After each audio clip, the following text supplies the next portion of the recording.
Hello friends, welcome to my channel मिसा top classes. मैं शुभम मिसा टॉप क्लासेस के डेली करंट अफेयर प्रोग्राम में आपका स्वागत करता हूं। लेकिन ये जो हमारा वीडियो है करंट अफेयर का नहीं है। हम डेली आपको करंट अफेयर के साथ साथ एक और वीडियो प्रोवाइड कराएंगे, जैसे history, civics, geography, physics, chemistry, bio और इंग्लिश। इन सातों सब्जेक्ट का हम आपको डेली एक एक वीडियो प्रोवाइड करेंगे, एक एक लेक्चर प्रोवाइड करेंगे और उसमें आपका बेसिक से बेसिक कॉन्सेप्ट क्लियर करेंगे। ठीक है, एक टॉपिक का बोलूँ से 6 या 7 वीडियो ही क्यों ना बनाना पड़े, उसमें आपका बेसिक से बेसिक एकदम 0 से 100 तक, यानी 1 से 100 तक टोटल कॉन्सेप्ट क्लियर होगा। आपको एक भी कॉन्सेप्ट उसमें छोड़ा नहीं जाएगा। ठीक है, तो सबसे पहले हमारा वीडियो देखने के लिए हमारे चैनल को लाइक, सब्सक्राइब एंड शेयर करना ना भूलें। चलिए चलते हैं, हम अपने वीडियो को स्टार्ट करते हैं। तो आज का हमारा टॉपिक है नैनो टेक्नोलॉजी। ठीक है, नैनो टेक्नोलॉजी जो है उस शब्द की उत्पत्ति कैसे हुए और यह तकनीक क्या है, इसके लाभ क्या है, इसके हानि क्या है, इसका निष्कर्ष क्या है, तथा इसका जो यूपीएससी पॉइंट ऑफ व्यू या other exam point of view में इसमें कैसे क्वेश्चन पूछे जाते हैं, इसके बारे में हम जानेंगे। तो नैनो शब्द की उत्पत्ति कैसे हुई और कब हुई, तो सबसे पहले हम यह जानेंगे नैनो शब्द गणित की भाषा में 10 के पावर 9 आकार वाली संरचनाओं के लिए उपयोग किया जाता है। किसके लिए उपयोग किया जाता है? तो 10 के पावर 9 आकार वाली संरचना के लिए उपयोग किया जाता है। लेकिन यानी 10 के पावर 9 जहाँ भी आपको दिखें, आप समझ लीजिएगा कि उसका अर्थ नैनो होगा।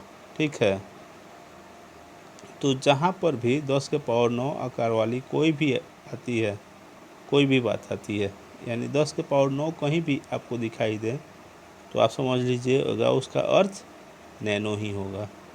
यानी 10 के पावर 9 यानी 10 का घात -9 का मतलब 0.801 मीटर 10 का पावर 9 का मतलब होता है। ठीक है, इसके बाद इस नैनो तकनीकी के अंतर्गत हम सारी चीज़ों को शामिल करते हैं जिनका आकार 1 नैनोमीटर से 100 नैनोमीटर तक होता है। कुछ किताबों में तो लिखा होता है कि 1 नैनोमीटर से 1000 नैनोमीटर, लेकिन 1000 नैनोमीटर आपका गलत हो जाएगा, क्योंकि 1000 नैनोमीटर नहीं, 1000 माइक्रोमीटर होता है। इसीलिए 1 नैनोमीटर से 100 नैनोमीटर ही होगा। चलिए चलते हैं, अब तो वीडियो को आगे बढ़ाते हैं। तो नैनो एक ग्रीक शब्द है, ठीक है, जिसका शाब्दिक अर्थ सूक्ष्म या छोटा होता है। नैनो का अर्थ सूक्ष्म होता है। आप सूक्ष्म का प्रयोग साइंस में भी सुने होंगे, जैसे सूक्ष्म का प्रयोग किया जाता है एकदम सूक्ष्म से सूक्ष्म, यानी छोटा से छोटा कण के बारे में आप सुने होंगे। ठीक है, तो एक टेलीस्कोप होता है या सूक्ष्मदर्शी होता है, जो सूक्ष्मदर्शी के द्वारा आपके हाथों पे जितने छोटे छोटे जर्म्स होते हैं उसको देखे जाते हैं, जितने भी छोटे छोटे जंतु होते हैं उसको देखा जाता है। सूक्ष्मदर्शी यानी छोटा से छोटा चीज़ दिखाने वाला सूक्ष्मदर्शी। तो नैनो एक ग्रीक शब्द है जिसका शाब्दिक अर्थ सूक्ष्म या छोटा होता है। हर वो कण जिसका आकार 100 नैनोमीटर या इससे छोटा है नैनो कण माना जाता है। Nano is a Greek word which literally means micro or small. Every particles whose size is 100 nanometer or smaller is considered a nano particles. चलिए तो आगे चलते हैं, आगे देखेंगे। नैनो तकनीकी शब्द का प्रयोग पहली बार वर्ष 1974 में नारियो तानिगुची द्वारा किया गया था। तो आपसे क्वेश्चन पूछा भी जा सकता है कि पहली बार नैनो तकनीकी का प्रयोग कब किया गया था और किन के द्वारा किया गया था। तो इसका आंसर आप समझ जाइए, पहली बार नैनो तकनीकी का उपयोग 1974 में नारियो तानिगुची के द्वारा किया गया था। यह अणु और परमाणु का नाम सुना है ना, तो उसकी अणु और परमाणुओं की इंजीनियरिंग है जो भौतिकी, रसायन, जैव सूचना व जैव प्रौद्योगिकी विज्ञान जैसे विषयों को आपस में जोड़ती है। तो the term nano technology was first used in the year 1974 by Norio Taniguchi. It is engineering of molecules and atoms which combine subjects like physics, chemistry, information and biotechnology science। 1959 को कैलिफोर्निया इंस्टीट्यूट ऑफ टेक्नोलॉजी कॉलटेक में एक American भौतिक Shastri Richard Feynman ने अपने एक व्याख्यान में कहा था, there is plenty of room at the bottom. यही वाक्य आगे चलकर नैनो टेक्नोलॉजी का आधार स्तंभ बना। तो आपसे पूछा जा सकता है नैनो टेक्नोलॉजी का आधार स्तंभ क्या बना, तो उसका ये होगा, आंसर होगा कि there is plenty of room at the bottom. यह शब्द आगे चल के आधार स्तंभ बना। In the 1959 Richard Feynman an American physicist at the California Institute of Technology Caltech said in one of his lecture, penalty of room at the bottom. This sentence later became the foundation of nanotechnology। अपने भाषण में Feynman ने एक प्रक्रिया का वर्णन भी किया जिसमें वैज्ञानिक अलग अलग परमाणुओं और अणुओं को हेर फेर करने और नियंत्रित करने में सक्षम होंगे। In his speech Feynman also described a process in which scientist would be able to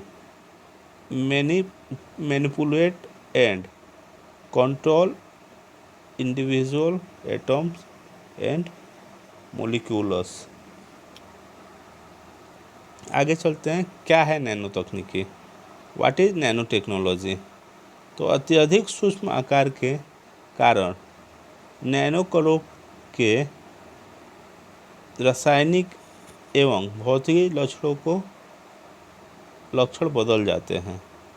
यानी एकदम जो सूक्ष्म आकार होते हैं उन्हीं के कारण नैनो कण जो के रासायनिक एवं भौतिक लक्षण बदल जाते हैं। The chemical and physical characteristic of the nano particle change due to the extremely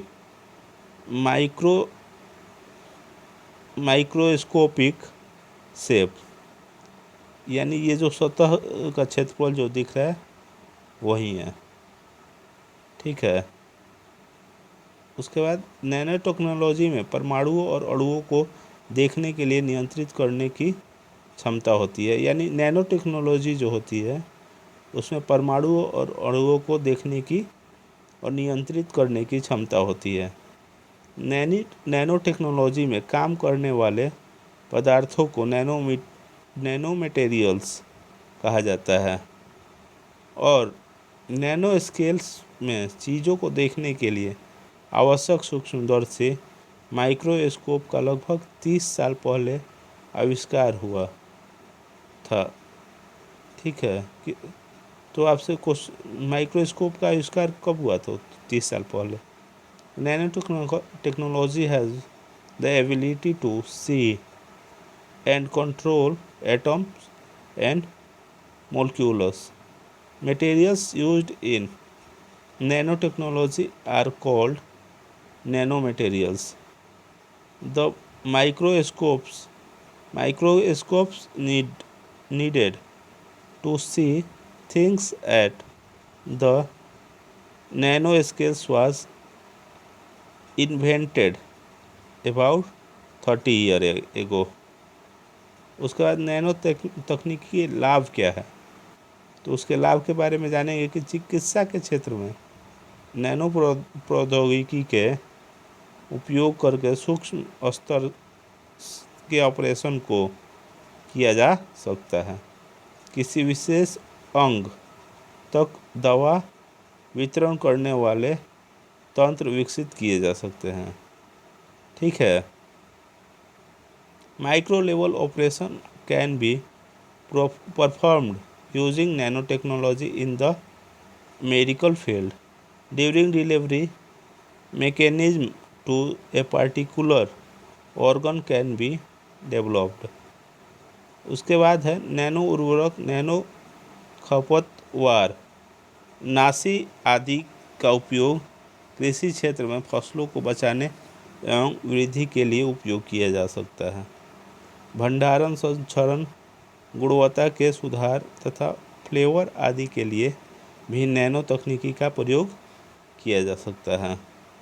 तो पूछ सकता है कि नैनो तकनीकी का उपयोग कहाँ कहाँ किया जाता है? तो नैनो उर्वरक जो खादर होता है, खाने वाला होता है, तो नैनो उर्वरक, नैनो खपतवार, नासी आदि का उपयोग कृषि क्षेत्रों में फसलों को बचाने के लिए एवं वृद्धि के लिए किया जाता है। तो नैनो उर्वरक एवं नैनो खपतकार, नासी, इन सब चीज़ों का उपयोग कहाँ किया जाता है? तो कृषि क्षेत्र के फसलों को बचाने के लिए, यानी जो फसल जो होता है, हम लोग फसल जो बोते हैं उसको बचाने के लिए, उसमें वृद्धि के लिए, और वृद्धि यानी वह जल्दी से जल्दी वो वृद्धि करे, बड़ा हो, उसके उपयोग के लिए किया जाता है। भंडारण, संरक्षण, गुणवत्ता के सुधार तथा फ्लेवर आदि के लिए नैनो तकनीकी का प्रयोग किया जाता है। यानी भंडारण यानी कलेक्ट करने के लिए, ठीक है। संरक्षण यानी उसका सुरक्षा और उसकी गुणवत्ता के सुधार तथा फ्लेवर के लिए उसका गुण जो है उसका उसमें सुधार हो, उसके फ्लेवर में उसके सुधार हो, वह और अच्छा हो, इसके लिए नैनो तकनीकी का प्रयोग करते हैं। ठीक है। Nano fertiliser, nano weeds etc can be used to save and grow crop in agricultural areas. Nanotechnology can also be used for storage, prevention, quality improvement and floor etc. Nano तकनीकी का प्रयोग करके इंजन में घर्षण को कम किया जा सकता है।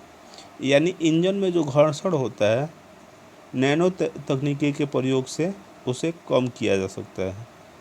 ग्राफीन का प्रयोग करके हल्के एवं मजबूत वाहन बनाए जा सकते हैं। यह ईंधन की खपत को कम करने में भी काम लिया जा सकता है। माइलेज तथा प्रदूषण की समस्याओं का निदान भी इससे किया जा सकता है। ठीक है। Friction in the engine can be reduced by using nanotechnology. Light and storage vehicles can be made uses graphene. It can also be used to reduce fuel consumption, mileage and pollution problem can be diagnosed. आगे चलते हैं। Nano प्रौद्योगिकी के फलस्वरूप computer और mobile का आकार काफ़ी कम हो चुका है। नैनो तकनीकी के द्वारा ऐसी चिप विकसित की जा रही है जिसमें बहुत कम क्षेत्रों में अधिक मेमोरी का प्रयोग हो सकेगा। As a result of nano technology the size of computer and mobiles has reduced considerably. Such a chip is beginning developed by nanotechnology in which more memory can be used in a very small area, यानी DNA। चलिए आगे चलते हैं। पर्यावरण के लिए कम हानिकारक nano तकनीकी का प्रयोग करके कंपोजिट प्लास्टिक बनाया जा सकता है। यानी एक और चीज़ देखिए, पर्यावरण के लिए यानी जो हमारा पर्यावरण है, कम हानिकारक नैनो तकनीकी का प्रयोग करके कंपोजिट प्लास्टिक बनाया जा सकता है। ये जो प्लास्टिक होता है वो बहुत ही हानिकारक होता है हमारे पर्यावरण के लिए, लेकिन नैनो टेक्नोलॉजी का प्रयोग करके कंपोजिट प्लास्टिक को बनाया जा सकता है। नैनो तकनीकी से ज़्यादा मजबूत रेशे बनाए जा सकते हैं जो कपड़े व अन्य सामग्री निर्माण में काम आ सकता है। Composite plastic can be made using nano technology that is less harmful to the environment. A stronger fiber can be made the nanotechnology, which can be used in the manufacture of fabric and other materials. Nano technology के माध्यम से हथियार को हल्के और मजबूत बनाए जा सकते हैं। सिपाहियों के लिए हल्के और मजबूत सुरक्षा कवच बनाने में नैनो तकनीकी काफ़ी भरोसेमंद है। Weapons can be made stronger in light through nano technology. Nano technology is very reliable in making light and strong protective cell for soldier. अब चलिए नैनो तकनीकी के जो नुकसान हैं वो हम कल के सीरीज में करेंगे। तो आज बहुत रात हो चुकी है, कल फिर मिलेंगे। तो तक के लिए नमस्कार, जय हिंद, जय भारत।